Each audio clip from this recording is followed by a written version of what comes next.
വരെയും കളേഴ്സ് കിച്ചണിലുള്ള ഇന്നത്തെ ഉച്ച ആഹാരം എന്താണെന്ന് നോക്കാം. അവിയൽ, വിളമീൻ കറി, മാങ്ങയും പച്ചമുളകൊക്കെ ഇട്ട വിളമീൻ കറി, പൊരിച്ചത് വിളമീൻ പൊരിച്ചത്, ചോറ്,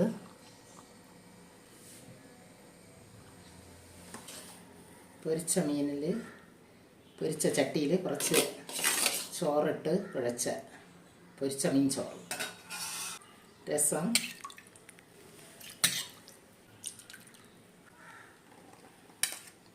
ചക്കക്കുരു, അവിച്ച ചക്കക്കുരു.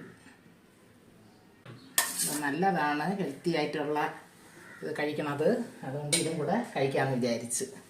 വെള്ളം. ഇത് തന്നെ മക്കളെ ഇന്നത്തെ ഉച്ചയാഹാരം. നാളത്തെ ഉച്ചയാഹാരം നാളെ നോക്കാം. നോക്കണവരൊക്കെ ഒന്ന് സപ്പോർട്ടും കൂടെയൊക്കെ ഒന്ന് ചെയ്യും മക്കളെ. ബൈ മക്കളെ.